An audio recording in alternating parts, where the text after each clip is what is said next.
There's so much people out there right now that is struggling. Just continue to give God thanks.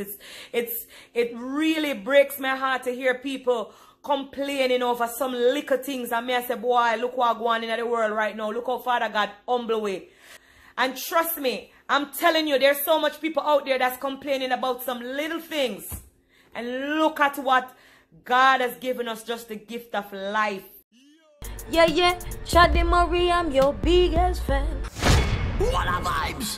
What a vibes! You know, it's your boy DJ Chaddy and I'm back again. People who are going, I hope everybody good. I hope everybody alright. I'm matter of fact, you know, I hope you're blessed in this Sunday year, because that intro that I just played is Spice.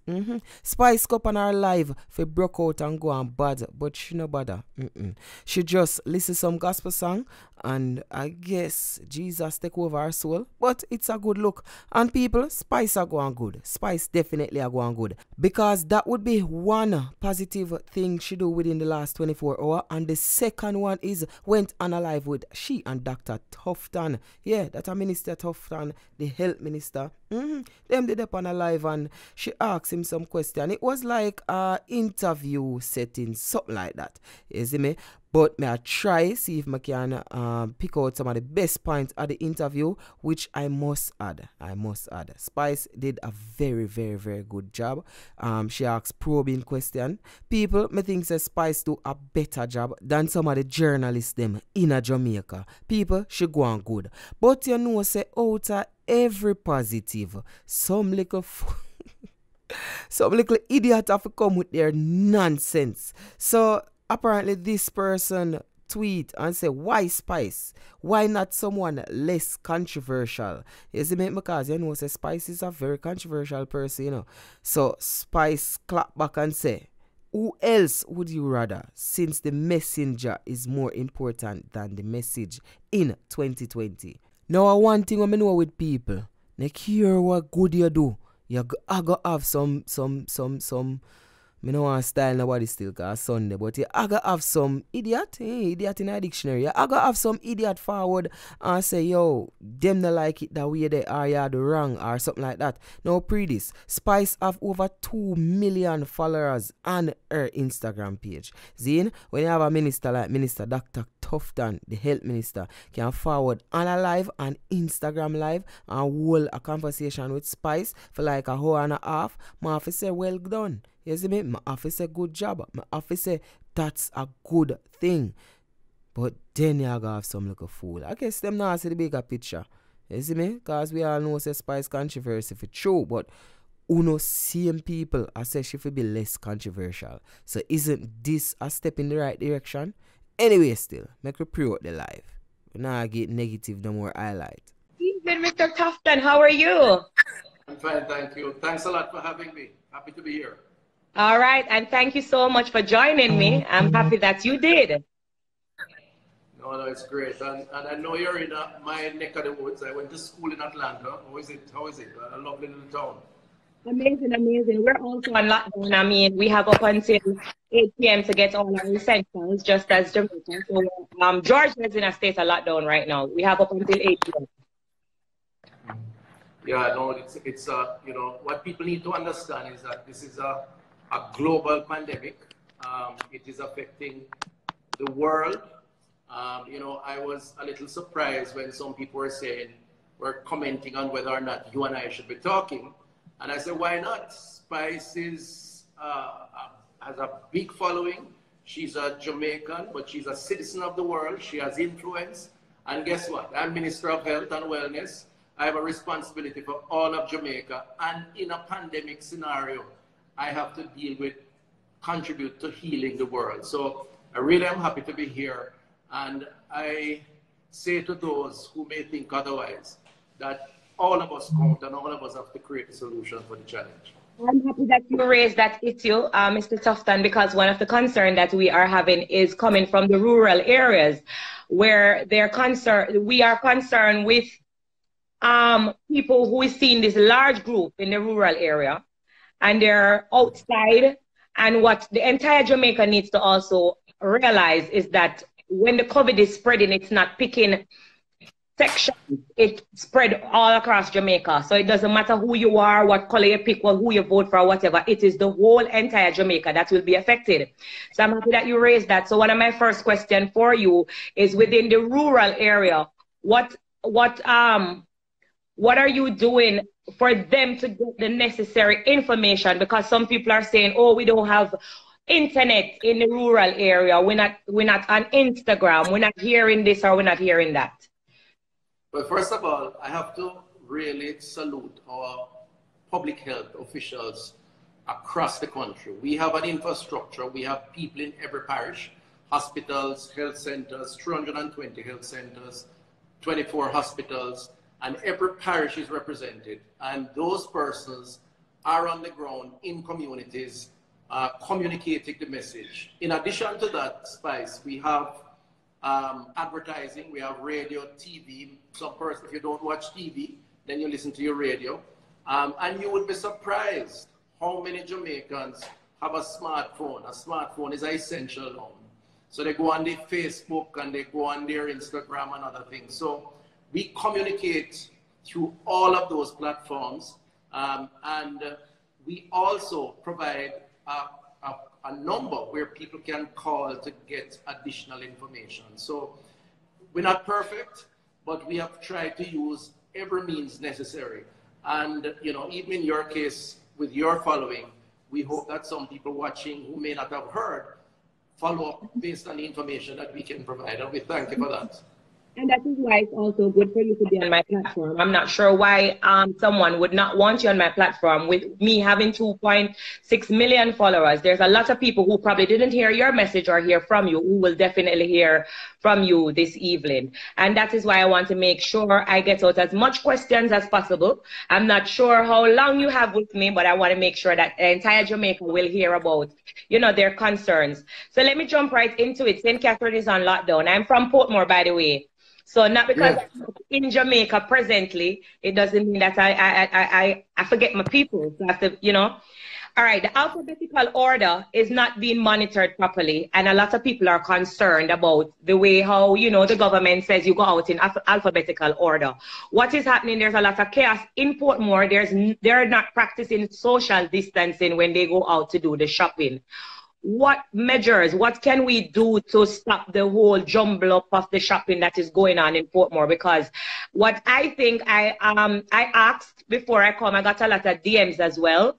They say that there are police officers out there, but they think the police officers are there to make sure that there's not any outbursts of anything.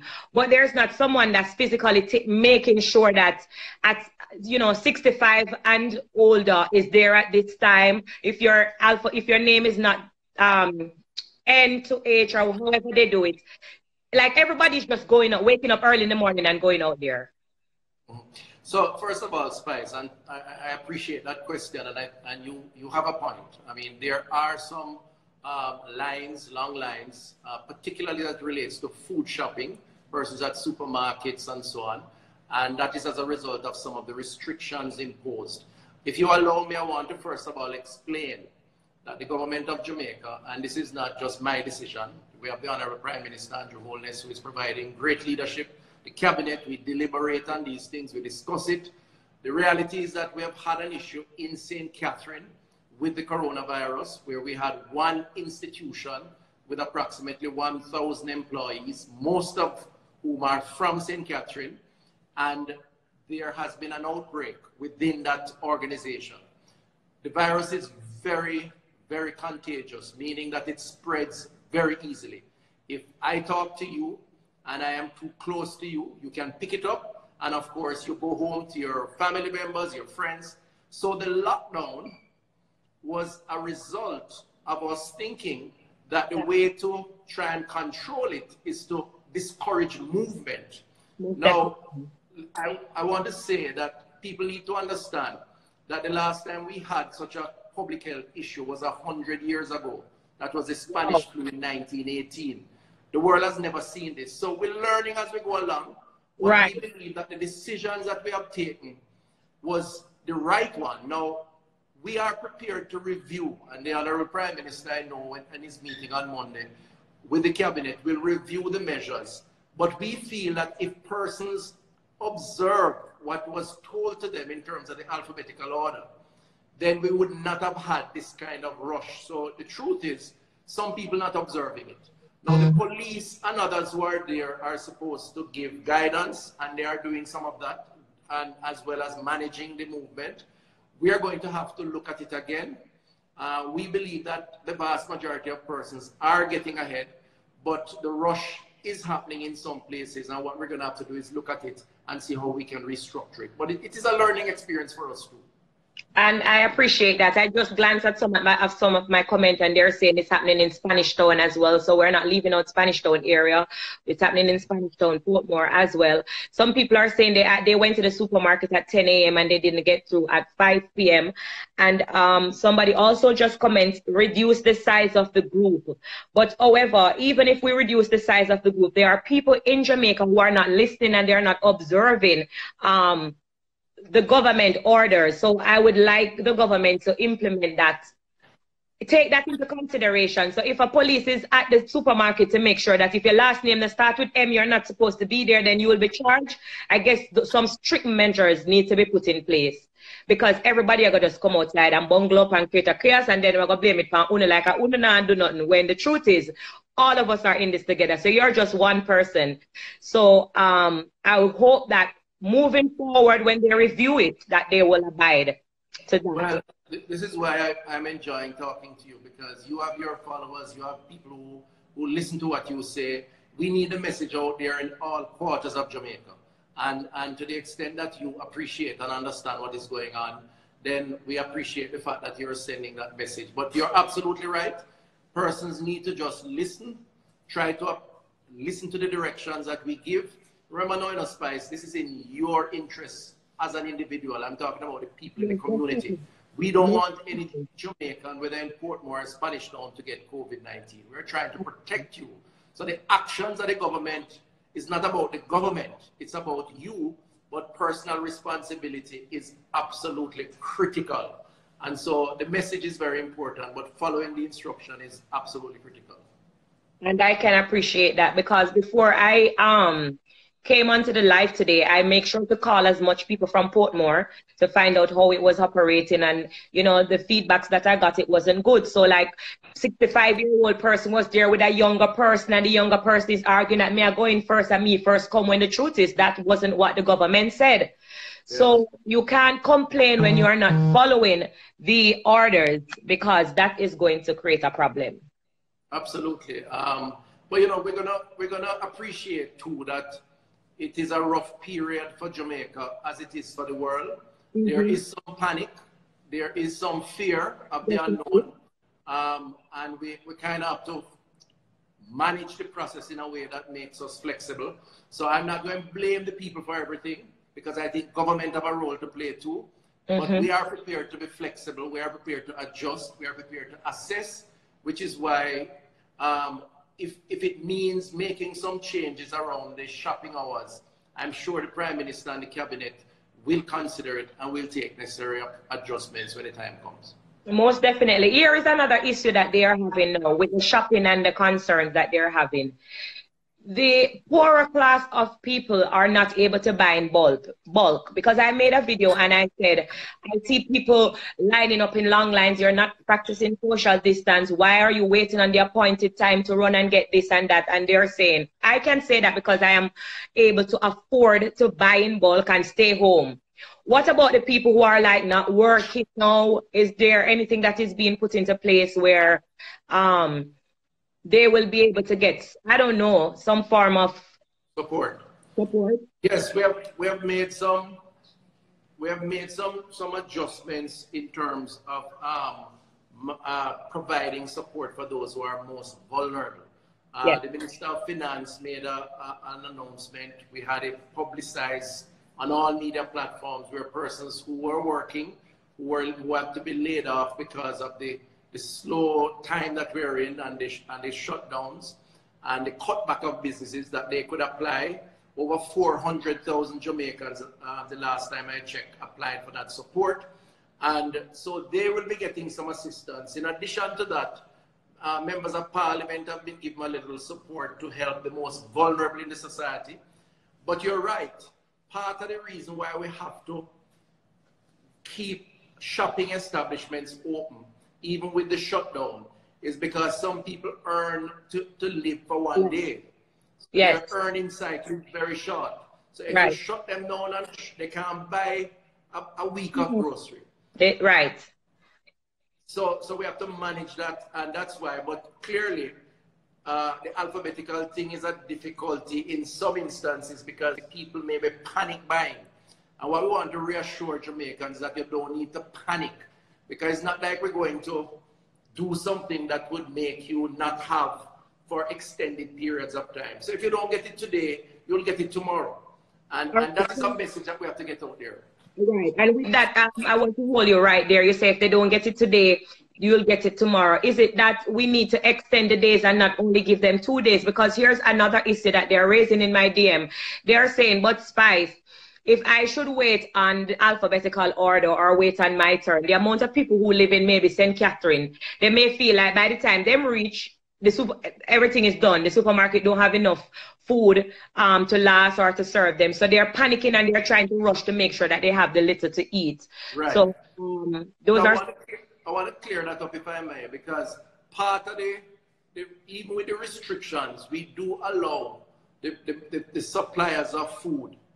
So the bakers of bread, the manufacturers of flour and rice, the juices, we do allow them the flexibility to keep manufacturing or producing and to deliver. So it's not a case where, because St. Catherine is on lockdown, if the supermarket sells off all the bread today, they won't have any bread tomorrow. Okay. So people must understand that, because we know that people have to eat every day. And so you don't need to buy everything one time. And we know a lot of people don't have the money to buy everything one time. So it will, over time, we will replenish stocks in the supermarkets. All right, good to hear that. Let me jump onto this other concern that I have. Someone from Anova is saying it is the only place without COVID-19. Is that true? Up to recently, I believe. I think we now have a case there. I get briefed every day, a couple times a day. I think we had a case a day ago. The truth is that the COVID-19 is now in every parish across the country in different numbers. St. Catherine and the Kingston and St. Andrew area are the largest numbers of COVID-19. That's the biggest population of the country in these parishes. And as I said before, because we had the situation with that one institution, that call center, it has jumped the numbers significantly because a lot of the employees got the virus. And it's not just about them, because we have a lot of them. We have contacted most of them. It's about when they go home, their family members, when they go to play football, when they go to church, when they go to wherever. It spreads, so we have to keep things quiet so we can control it, which is why we have the lockdown. I was just going to raise that issue about the Olorica workers, because a lot of people are saying the people who work there in Portmore, St. Catherine, doesn't necessarily mean that they live there. So why isn't there a lockdown in Kingston area as well? All right, good question, Spice. Good question. The vast majority are from St. Catherine. I mean, I looked at the numbers. Of the almost 800, I would say about nearly 500 are from St. Catherine. Then you have the next most are from Kingston and St. Andrew. And then you have sprinklings in Clarendon and a couple other places.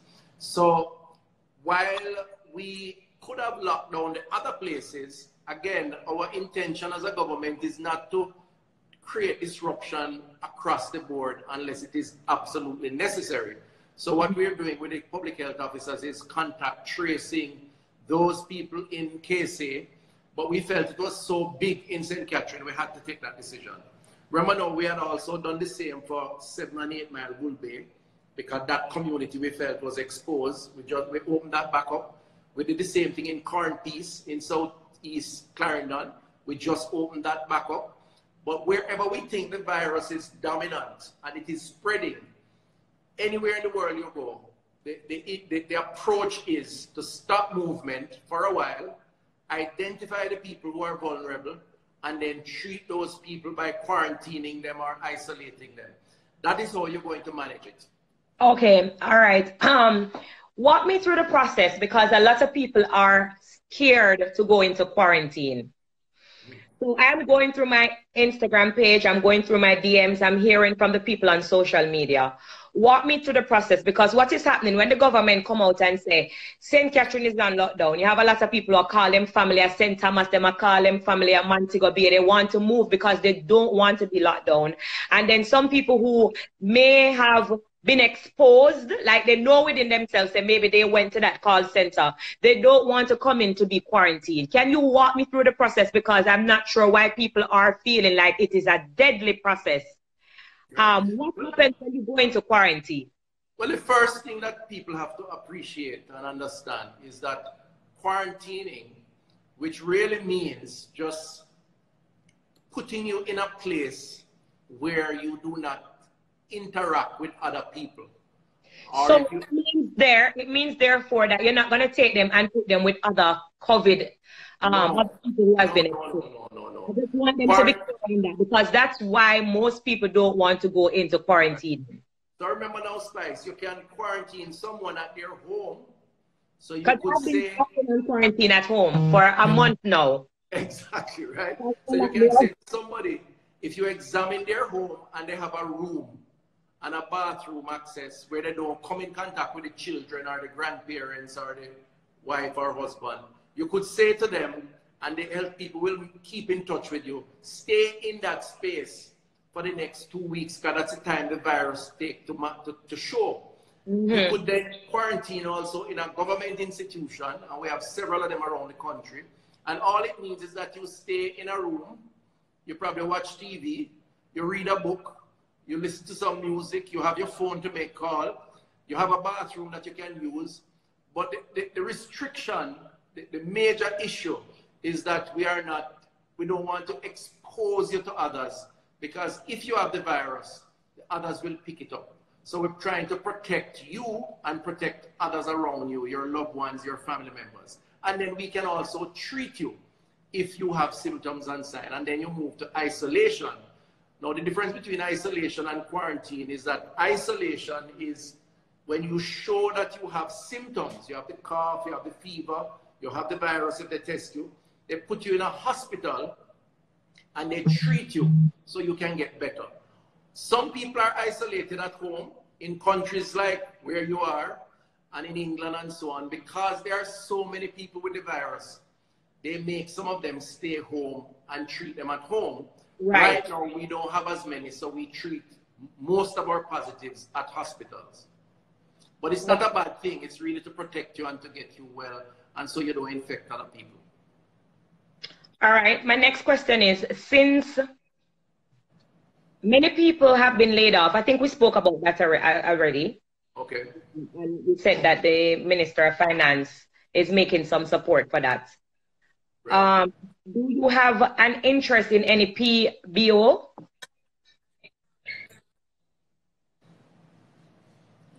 Oh, do I have an interest in BPO? All right.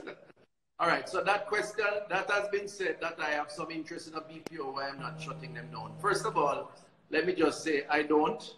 I have no interest in any BPO business. And also, critically, the decision as it relates to the BPO space, I don't make no decisions on my own. This is a cabinet of Jamaica, government of Jamaica decision. All the decisions we take around COVID is discussed with the Prime Minister, who is the chairman, the cabinet of Jamaica, and then we make those announcements. There's a rumor that I have interest in me or some other minister, another colleague minister. That's not the case. In my private life, I have given consulting services to many businesses, but in government, I only focus on what is in the best interest of the country and the people. And the decisions that we make now are in the best interest of the country and the people. All right, someone is asking, Well, I'm not sure if this question would be for you or the government, but they're asking about the fixing up of the national arena instead of fixing up the already existing hospital because there is not enough, I guess. Right. I think I'm having some. Right. So what happens, Spice, is that we expect, just like in America and in other parts of Europe and the world, that a lot of people will get the virus. As I said to you before, that this virus, the last time the world saw a virus like this was in 1918, the Spanish flu, and the Spanish flu killed 60 million or more people across the world.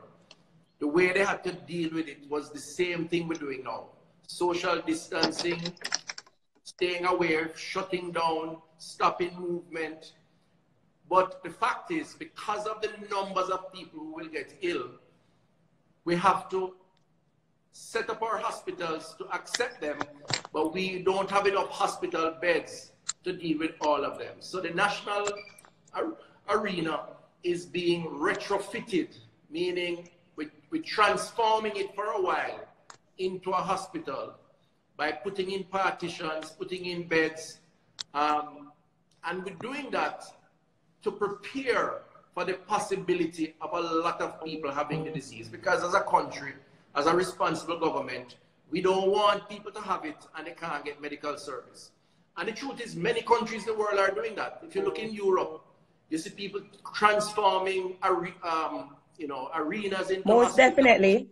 They're doing all of that stuff, so that we're not the only people doing it, but we have to do it for our people because we want to make sure that we are prepared just in case that we need it. And when it passes, we will we go back to normal as people would expect.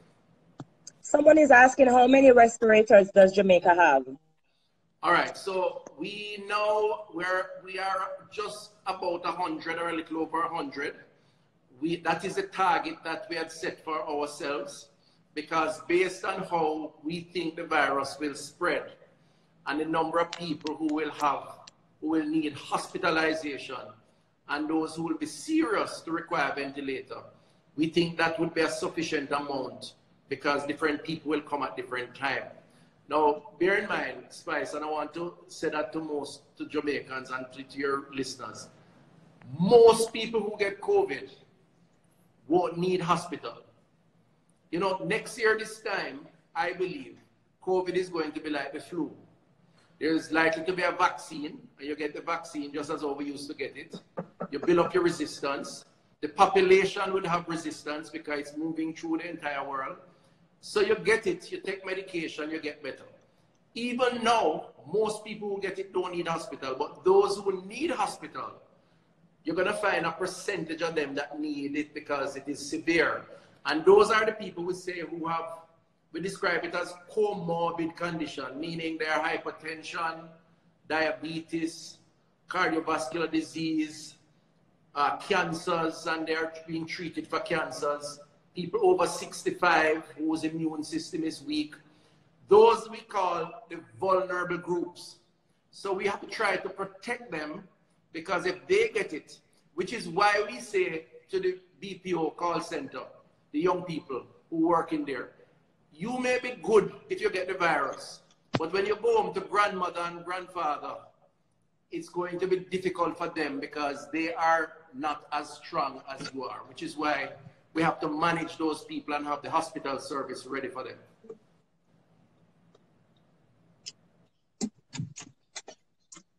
I'm so sorry. I'm so sorry. No, that's fine. I'm so sorry. I'm letting in my little son from the... Oh, no, that's good. Oh, Right. good? I'm here with my kids as well because we cannot return to Jamaica. So let me go ahead and raise that concern that a few people have been asking about the borders, when it will be open. Some are saying they're stuck here in America, their visas will expire, their mother is of age, they need to return home. Is there any way you can answer that question for the people who is concerned about the borders being First open? of all, I want to ask you, how are the kids, and are you homeschooling, right? Say that again. I said, first of all, I want to ask you, how are the kids, and are you homeschooling? Like yes, I'm definitely doing homeschooling, and we do that two different separate aspects. My son is from Wilmers, my daughter's is from Immaculate Conception, and they're doing a great job. They do classes in the morning on the Zoom, and you know they keep me up to date through the email when the classes are coming in, and I just click the link on the Zoom. So I must commend them on that as well. So yes. That's very good. Well, the truth is that you are one of many Jamaicans who are stuck where they are. And again, I want to explain the rationale for it because there's a reason for it. The virus spread through people, and the world really has been brought to a standstill by the virus. I mean, many countries in the world have said you have to stay put because the extent to which you travel, you could either pick up the virus while you're traveling, right, or transmit it. In our case, we have imposed these restrictions like many other countries, and where we are now is assessing how it is as a government we are going to start allowing travel again. Now, it's not just up to us, it's up also to what the countries that where our Jamaicans are. Right. So the US, for example, have some decisions to make, and they are making them. Airlines that are now grounded will have to make some decisions as to when they're going to start flying. Our own border protection in terms of some of the things we have to put in place to protect people coming in. So what we have to do now, and what we are doing now, is collaborating to find a solution. And that involves working with other countries and with all the experts involved. So it is going to happen. Just give us a little more time as we seek to manage the risk of the disease as other countries are doing. I am willing to give as much time as possible because I believe that, you know, the only concern should be that of the people, which is the majority, and that, you know what I mean, your job is keeping Jamaica safe. So, you know, I'm aware of that. It's just that there's a lot of people out there who are complaining about being stuck and can't go home, and I understand their situation. So if you could take them into consideration as well. Some people are saying that someone came in from, is it Turks and Caicos? Right. And they were tested positive for the COVID-19. Right. So they are now raising some concerns of why this person came in from Turks and Caicos and they are not being allowed and they are Jamaican citizens. Right. So in this case, and I'm happy you asked the question because it is on the media now. In this case, that individual was operated on in Jamaica at the University Hospital in the West Indies some time ago. A serious operation. The person has cancer. Person went back home. Now, some of these smaller island spies don't have the facilities. They don't have the specialists, the surgeons, and so on, because they're small. They're like, 20, 30,000 population. So the person went back home, got ill. They tried to correct it there, and they got worse. So the person would have died. So the country contacted back the surgeon in Kingston at UWI. And the university hospital spoke to the ministry, went through the process on compassionate ground with the Ministry of National Security, and they got a permission to be flown in so they can do a second operation.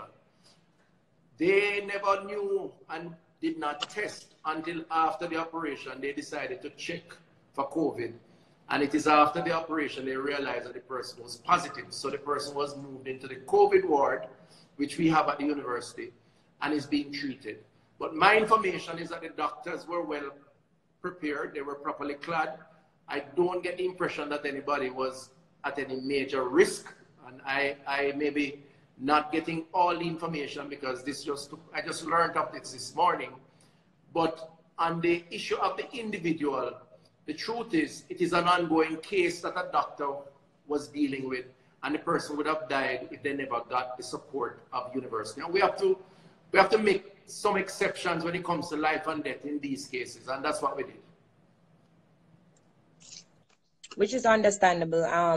I must commend you as well because I believe that you're also risking your life by being out there and doing as much as you can. So you're also risking your life. So I want to thank you on behalf of the people for doing such a great job. I know some of my questions are not maybe of the minister for you, which is, you're the Minister of Health and Wellness. But, I just want to try my best to answer as much as, to get as much answers as possible. Some people are asking about the deportee that is coming in and about the health risk. If there's anything that is put in place, will they be in quarantine? I'm not sure if that question should be for you as well. I mean, it's still health and wellness. They're concerned if they're going to bring the COVID into the country. Who are those people? Sorry, I didn't hear the that. The deportees. Oh, right. No, man, you can ask me the questions, but if I can't answer it, I just tell you I can't answer it. I mean, that's how we roll. We're gonna roll. Thank you so much. We appreciate the time, and I think everybody else appreciates it as well. As you can see, the amount of views we have right now, they really are appreciating this. So thank you so much. No, and thank you. But on the deportees, again, this is a matter that the Ministry of National Security, Minister Horace Chang, and he does take it to cabinet. So all of us discuss it, Prime Minister, everybody. And it's being dealt with from that level. Now, I can't comment on when or if they will come, or when they will come. It's not a matter of if, but when. But what I will say from a public health perspective, when they come, they are going to be subjected to what we call a protocol or a procedure that will allow us to make sure that they're not coming in with the virus, right? And that's the same quarantine arrangement. So you put into a particular place, you stay there for 2 weeks, your temperature is checked every day. If you have no symptoms or you're